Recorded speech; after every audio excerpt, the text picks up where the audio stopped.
स्वागत है सभी का गुरजिंद एकेडमी के इस नई डीप डाइव में। आज का टॉपिक इतना एनर्जेटिक है कि दिमाग हिला देगा। तो एक बहुत ही ज़बरदस्त सवाल से शुरू करते हैं। मान लीजिए कि आज हम एल्बर्ट आइंस्टाइन का एक एग्जैक्ट क्लोन बनाते हैं। अच्छा। हाँ, एकदम वही डीएनए, वही जेनेटिक्स और वही दिमाग। पर पैदा होते ही उस बच्चे को एक अंधेरे कमरे में बंद कर दिया जाता है, जहाँ ना कोई किताबें हैं, ना साइंस का कोई नामो निशान है। तो क्या वो क्लोन बड़ा होकर वापस दुनिया का सबसे महान साइंटिस्ट बनेगा? बिल्कुल नहीं बनेगा।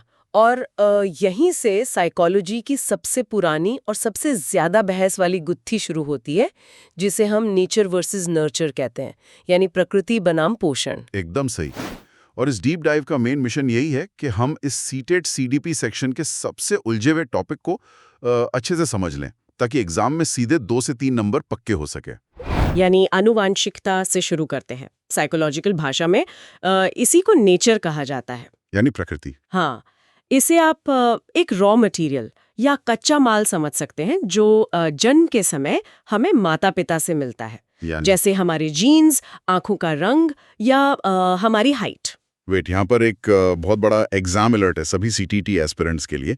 पिछले साल एक ट्रिकी पीवाईक्यू आया था।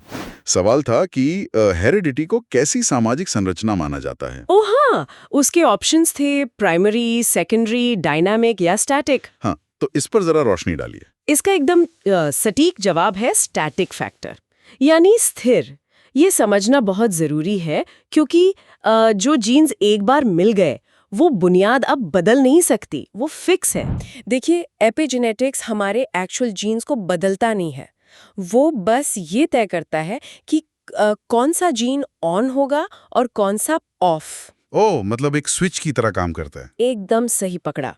और वो ऑन ऑफ करने का स्विच किसके पास होता है? वो होता है हमारे एनवायरनमेंट के पास। और यही एंट्री होती है नर्चर के।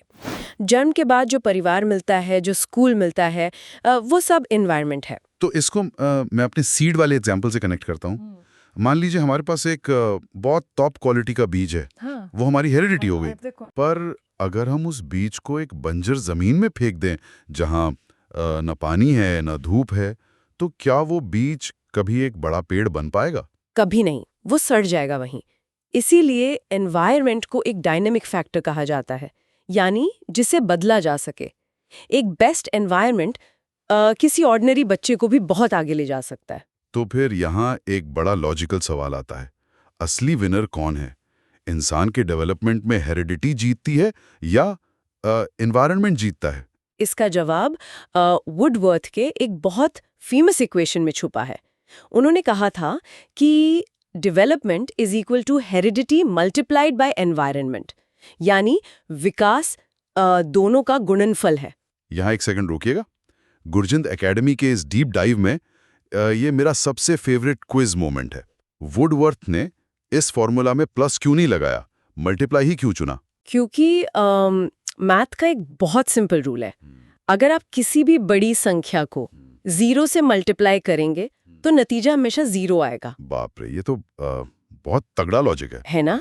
मान लीजिए बच्चे का जेनेटिक्स बहुत शानदार है, हेरिडिटी स्कोर 100 है, पर एनवायरनमेंट बिल्कुल 0 है, ना पढ़ाई ना खाना, तो 100 को 0 से मल्टीप्लाई करने पर डेवलपमेंट 0 ही होगा। ये सिर्फ जुड़ते नहीं हैं, इंटरप्ले करते हैं। ये लॉजिक तो दिमाग में छप गया। तो अगर हम इसको एक टीचर के पॉइंट ऑफ व्यू से देखें तो एजुकेशनल इम्प्लीकेशन क्या निकलता है इसका? इसका सीधा सा मतलब है कि हेरिडिटी एक बच्चे का सिर्फ बेस तय करती है, पर उस बेस पर बिल्डिंग खड़ी करने का काम एनवायरनमेंट करता है। यानी एज अ टीचर आप बच्चे के जीन्स तो नहीं बदल सकते? बिल्कुल नहीं बदल सकते, पर आप उसे एक बेहतरीन माहौल जरूर दे सकते हैं, ताकि उसकी जो छिपी हुई क्षमता है वो पूरी तरह बाहर आ सके। मतलब एक मजबूत बेस बिना अच्छी बिल्डिंग के बेकार है, और बिना बेस के तो बिल्डिंग बन ही नहीं सकती।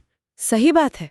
इन दोनों का बेहतरीन तालमेल ही सब कुछ तय करता है। तो इस एनर्जेटिक चर्चा को खत्म करने से पहले एक बहुत ही गहरा सवाल छोड़ते हैं सबके सोचने के लिए। जिस तेजी से साइंस आगे बढ़ रहा है, अगर फ्यूचर में जेनेटिक इंजीनियरिंग से जन्म से पहले ही लैब में उस बेस को बदल दिया जाए, तो क्या तब भी एनवायरनमेंट का रोल उतना ही बड़ा रहेगा, या फिर हमारी सारी सक्सेस बस एक लेबोरेटरी के टेस्ट ट्यूब में ही तय हो जाया करेगी? ये जरूर सोचिए।